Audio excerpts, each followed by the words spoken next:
로마 시대에 보병 200명, 기병 70명, 창병, 창을 들고 있는 군인들 200명, 부합 470명의 군대가 호위를 한다고 한다면 어떤 사람일까? 그 사람의 신분은 어떤 사람일까?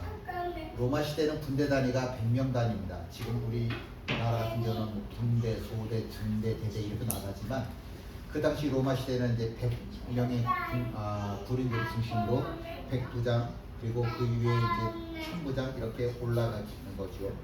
근데 제일 기본적인 단위가 이제 100명이고 천부장이 그 위인데 천부장이면 1000명의 군인을 거느리고 있을 터인데 말은 그런데 실제로는 한 600명 정도 군인들을 거느립니다. 그런데 그 600명의 군대가 예루살렘을 실질적으로 뭐라고 그럴까요? 그 예루살렘을 지키고 있던 병력이거든요. 그런데 그 중에 470명이나 되는 사람들이 바울을 호송합니다.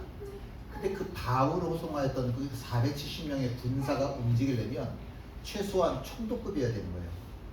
한 나라를 다스리는 총독. 그리고 그에 준하는 외국의 사신들이 왔을 경우에 심각한 외교 문제를 일으킬 만한 그러한 사안일 때만 그 정도 군사가 움직이는 겁니다.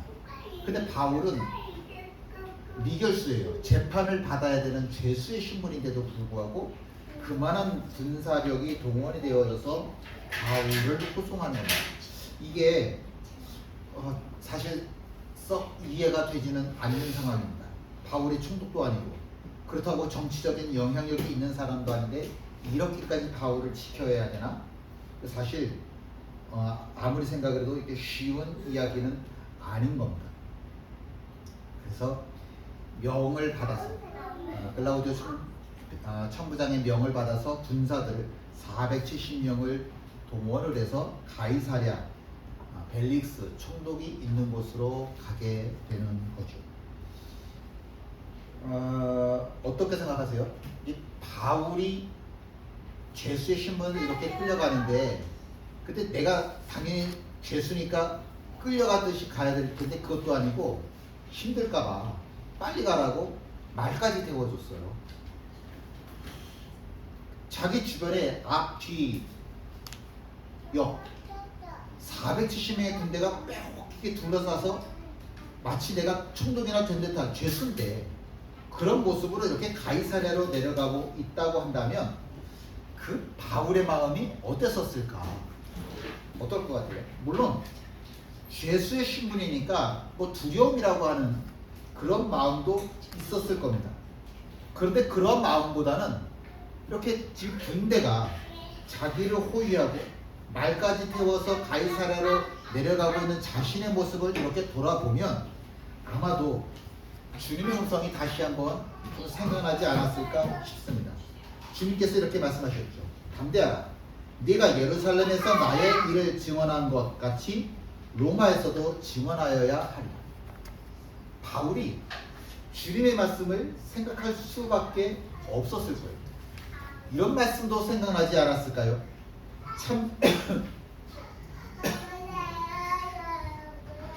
참새 2마리가 한 아사리온에 팔리지 않느냐? 그러나 너희 아버지께서 허락하지 아니하시면 그 하나도 땅에 떨어지지 아니하리라. 너희에게는 머리털까지 다 세신 바 되었나니 두려워하지 말라. 너희는 많은 참새보다 귀하니라. 우리가 사도 바울에 대한 이야기를 굉장히 오랫동안 지금 한 3년 이렇게 말씀 나눴는데 사도 바울의 이야기를 나누면서 어떠세요? 어떤 사도 바울이 부러우세요? 부럽다고 한다면 사도 바울의 어떤 모습이 부러우십니까? 뭐 전도하는 모습? 아니면 사람들을 치유하던 모습? 어떤 모습? 어떤 모습을 부러워하십니까? 저는 이 말씀을 준비를 하다가 갑자기 이런 마음이 드는 거예요. 사도 바울이 참 부럽다. 왜 부럽냐면 하나님의 말씀을 너무 당연하게 하나님의 말씀으로 받아들이는 모습. 하나님의 사람이니까 너무 당연하게 하나님의 사람처럼 살아가는 모습. 물론 그가 죽은 자도 살리는 능력, 부럽죠. 수도 없이 많은 편지를 써서 사람들에게 성경으로 만들어지기까지의 그의 영향력, 그의 지식, 그의 복음을 전하는 능력, 부럽죠. 근데 그 모든 것보다도 하나님의 말씀을 하나님의 말씀으로 받고 하나님의 사람이니까 하나님의 사람으로 살아가는 이 모습이 참 부러워요. 참 부럽습니다. 머리를 이제 자르러 한 달에 한 번 이렇게 가잖아요. 그러면 제가 머리를 잘라주시는 분한테 농담을 가끔 하는 농담이 있어요. 뭐라고 얘기하냐면, 제가 이게 머리가 자꾸 빠지니까 그래서 하는 얘기예요. 머리카락 숫자 좀 세주세요. 그래요. 그러면 이렇게 처음에는 당황해가지고 어쩔 줄 몰라 하다가 이렇게 농담하는 걸 알고서는 이제 그 다음부터 이렇게 주고받거니 이제 그렇게 하는 거예요. 그 다음 달에 가면 또 얘기하죠. 지난번보다 제 머리카락 더 빠졌어요. 숫자 좀 세보세요. 또 그래요. 그래도 한동안 묻고 뭐 이러죠. 어느 장로님이 자기 손주 머리카락을 한번 세보려고 무릎팍에 이제 눕혀서는 머리카락의 숫자를 세보는 겁니다. 하나, 둘, 셋, 넷, 100개 용게 세고, 그 다음에 뭐 1000개까지도 셀 수 있겠죠. 10,000개까지 셀 수 있겠죠. 근데 그 다음부터는 이게 숫자가 세지지를 않는다는 거예요. 너무 어렵다는 거예요. 숫자를 세다가 결국에는 포기하는 겁니다. 그래서 그 장로님이 하시는 이야기가, 숫자 세는 건 하나님한테 맡기고 나는 그냥 우리 손주만 예뻐하기로 했습니다. 그런 얘기를 했다는 거예요. 근데 그 이야기를 들으면서 뒤에 웃었는데 생각을 해보니까 이게 우리 신앙인들에게 있어서, 예수쟁이들에게 있어서 가장 기본적인 삶의 모습인 거죠. 숫자 세는 거는, 어려운 거는, 복잡한 거는 그냥 하나님한테 맡기고 나는 열심히 내게 주어진 삶을 최선을 다해서 살아가면 되는 거예요. 그저 내게 주어진 시간, 오늘이라고 하는 이 시간을, 지금이라고 하는 이 장소를 사랑하는 것, 이게 예술쟁이로서의 내게 주어진 사명인 거죠. 복잡한 거, 어려운 거, 그런 거 다 하나님한테 맡기자고요.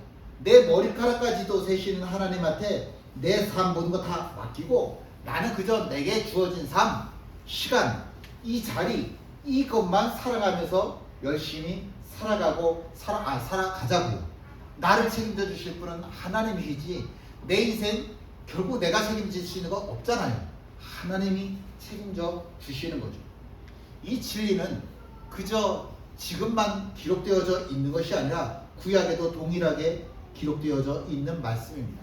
함께 읽죠. 여호와께서 너를 실족하지 아니하게 하시며 너를 지키시는 이가 졸지 아니하시리로다.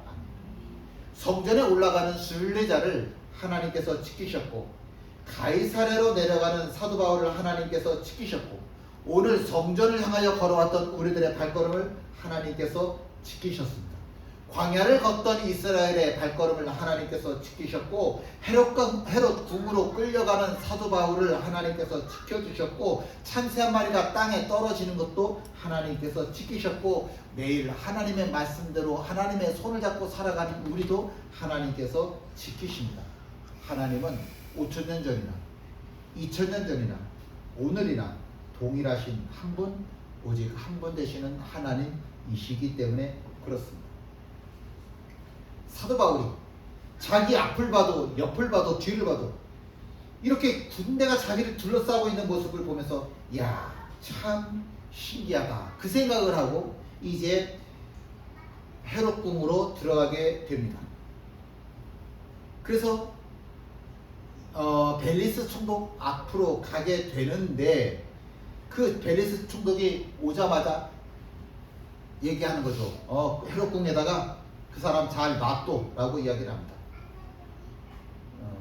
여기서 지키다 라고 하는 말을 하는데, 지키다 라고 하는 말은 도망가지 못하게 지켜라 라고 하는 뜻도 있어요. 근데 지키다 라고 하는 말은 또 다른 뜻이 있어요. 지금 헤롯 궁에 바울이 있기는 하지만 언제든지 암살을 받을 수 있는 위협이 있다라고 이야기를 하니까 환란으로부터 살해 위협으로부터 지킨다라고 하는 그런 뜻도 포함되어져 있습니다. 근데 정말 신기한 거는 구약에서 하나님께서 우리를 지키신다라고 하실 때 말씀하시는 지키신다라고 하는 단어하고 지금 벨릭스가 사용하는 지키다라고 하는 단어가 똑같은 거예요. 그러니까 바울도 참 신기하지 않았을까요? 내가 이렇게 가이사랴로 내려오는 동안 나를 지켜주던 이 군인들 꼭 천사라고 느꼈을 것 같은 그런 마음이었을 텐데 내가 벨리스 앞에 딱 섰더니 벨리스가 나를 지켜주래요. 근데 하나님이 쓰시던 단어하고 똑같은 말을 저 로마 사람이 뭘 알아서 하나님이 쓰시던 단어하고 똑같은 단어를 쓰면서 나를 지키게 했대. 이야, 그거 참 신기하다. 하나님께서 이 사람을 통해서 나를 지켜주시는구나. 참 묘한, 정말 기묘하다라고 하는 느낌을 받지 않았겠습니까?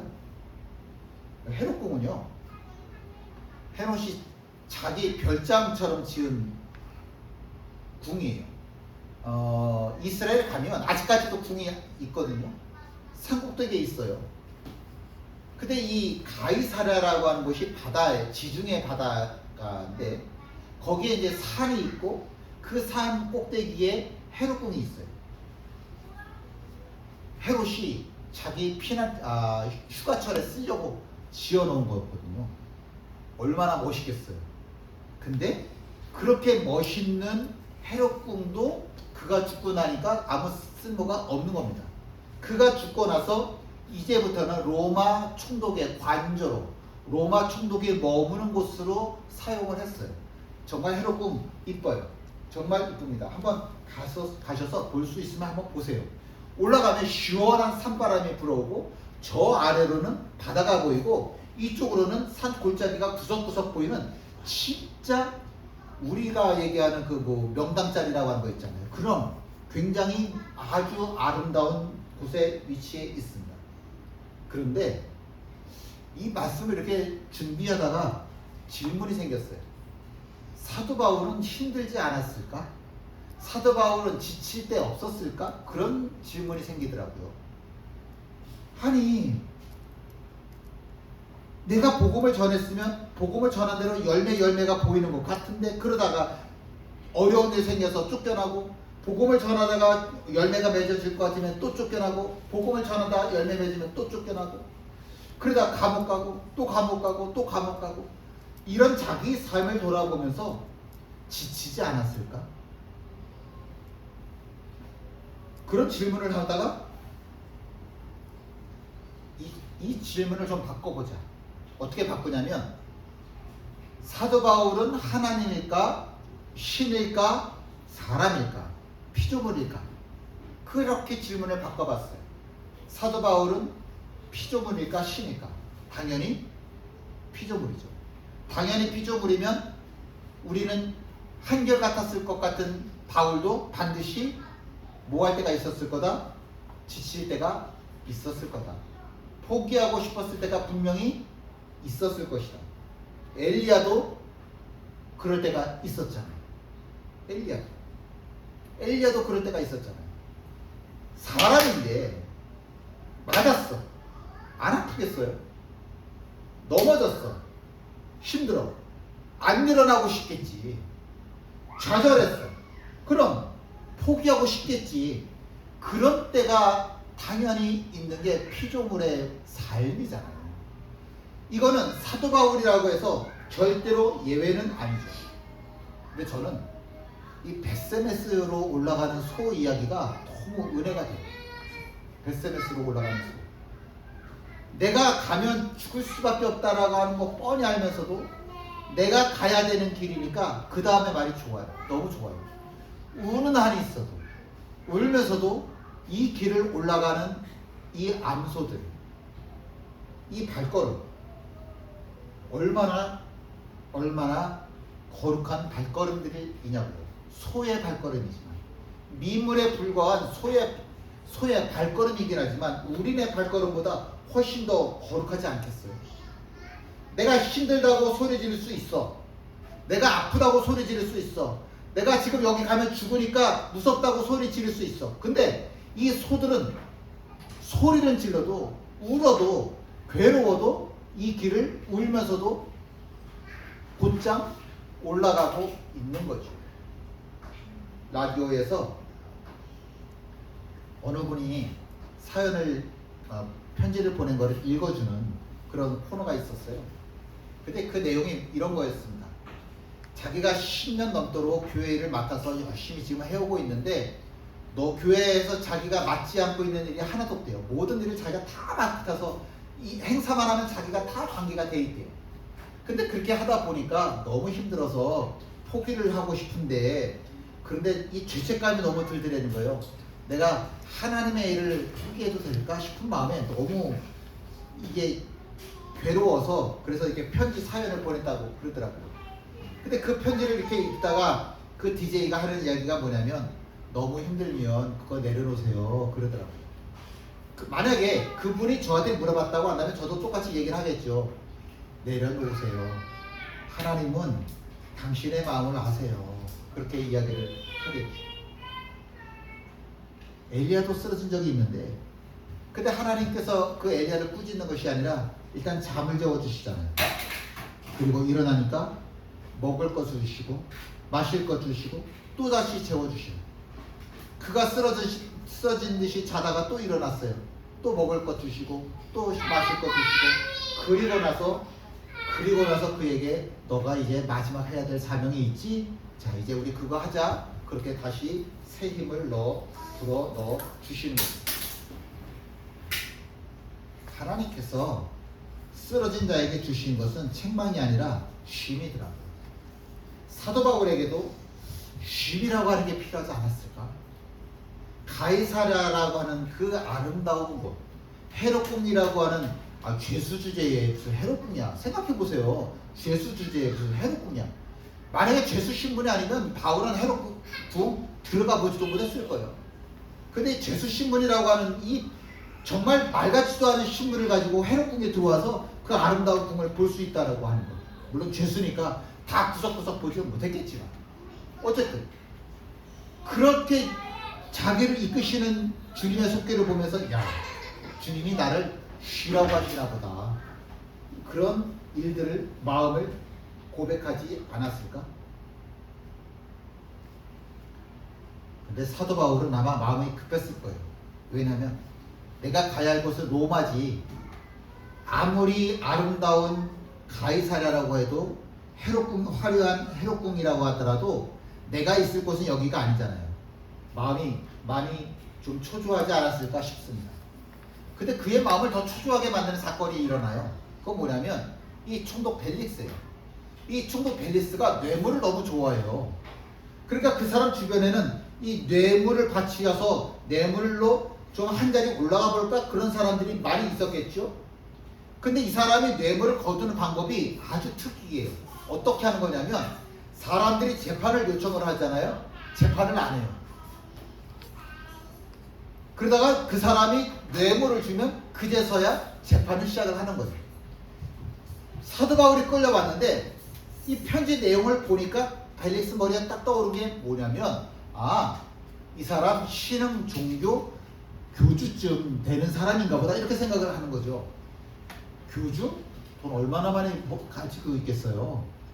그러니까 당연히 사도 바울도 돈을 많이 갖고 있는 지도자일 거라고 신흥 종교 교주쯤 될 거라고 생각을 하는 거예요. 그래서 재판을 질질질 끌어요. 재판하겠다고 불러냈는데 그 말도 안 되는 소리 몇 마디 하고서는 재판 끝내버리고 말도 안 되는 소리 하다가 재판 끝내버리고 자꾸 연기하는 거예요. 돈 좀 갖고 오라고 뇌물 좀 갖고 오라고. 근데 사도 바울이 돈이 어디 있어? 아무것도 없는데. 그러니까 재판을 질질 끄는데 자그마치 2년 동안이나 재판을 질질 끕니다. 왜 내비게이션을 타면 내비게이션 이게 운전하다가 키면 분명히 내비게이션에는 뭐라고 써있냐면 3분 후 도착 이렇게 써있는데 이놈은 3분 후 도착이라고 말은 하는데 이게 10분이 지나도 20분이 지나도 30분이 지나도 맨날 3분 후 도착이야. 그런 경우 있잖아. 처음에는 이제 웃으면서 3분 남았는데 이것 봐 웃기지. 벌써 5분 지났는데 10분 지났는데 아직까지도 제자리야. 이게 처음에는 웃었는데 10분이 지나고 20분이 지나면 짜증나잖아요. 힘들잖아요. 오늘 내일 해결될 것만 같아서 여기까지 가이사랴까지 참 잘 순조롭게 왔는데 이제 여기서 배만 타면 바로 로마로 갈 텐데, 아니 벨릭스가 빨리 재판을 안 해주네. 질질 끌어주네. 그러다가 이게 1년이 지나고 2년이라고 하는 시간이 지나는 겁니다. 그러면 이 사도 바울의 마음이 얼마나 또 지칠 수밖에 없을까. 그러면 우리가 이렇게 생각을 하는 거죠. 아니 하나님께서 이렇게 순조롭게 날 이끌어서 여기까지 왔는데 왜 아무것도 이루어지지 않지? 이제는 하나님이 나를 버리신 건가? 이제는 하나님께서 내 기도에 응답하시지 않는 건가? 좀 뭔가 지칠 수도 2년이라고 하는 시간은 그럴 수 있잖아요. 지칠만도 하지 않을까. 근데 저는 이 2년이라고 하는 시간을 통해서 자꾸 오늘 설교는 제가 그래서라고 하는 질문을 많이 던져봤어요. 그래서 내가 지금 로마로 가야 되는 급한 마음을 가지고 있는데도 불구하고 2년이라고 하는 시간 동안 이렇게 길어지면 그러면 그 2년 동안이라고 하는 그 시간 동안 내가 어떻게 살아야 될까? 내가 애썼는데, 수고했는데, 최선 다했는데, 기도했는데, 근데 2년 동안이나 자꾸 이렇게 시간이 길어진다고 한다면 그럼 나는 이 길어진 2년 동안이라고 하는 시간 동안 내가 할 수 있는 것이 무엇일까? 약복강가의 야곱이 이제 이 강만 건너면 형 에서를 만나고 그럼 내가 죽을지도 몰라. 그런 두려움에 사로잡혀 있다가 하나님을 만나서 하나님과 함께 씨름을 하는 일이 일어나죠. 근데 하나님이 씨름을 하는데 야곱에게 질 일이 없잖아요. 이 야곱이 진짜 딴 건 몰라도요 뭘 잘하냐면 끈기가 있어. 포기를 못해. 졌는데도 또 일어나고 오뚜기야. 졌는데도 또 일어나고 또 일어나고 매달려. 야 이놈아, 니 언제까지 이렇게 매달리나 한번 보자. 그리고서는 이 허리뼈를 뭡니까 이게 이 고관절을 부러뜨리죠. 환도뼈라고 되어 있는데 우리 예전 성경이랑 이 고관절을 부러뜨려 버리죠. 그러면 못 일어나잖아요. 근데 신기한 거는 뭐냐면 일어날 수 없는데도 불구하고 하나님의 옷자락을 만지는 거예요. 일어날 수 없는 지경에 이르렀으면 이제 포기할 만도 한데 포기를 하는 게 아니라 쓰러져 있는 상황에서 이렇게 하나님의 옷자락을 잡고 질질 끌려가듯이 그렇게 질질 끌려가면서도 뭐라고 이야기를 해요? 당신이 내게 축복하지 아니하면 가게 하지 않겠습니다. 야곱이 그래서 얻은 이름이 뭐냐면 이스라엘이에요. 이스라엘의 이름의 뜻이 뭐예요? 하나님과 싸워서 이겼다.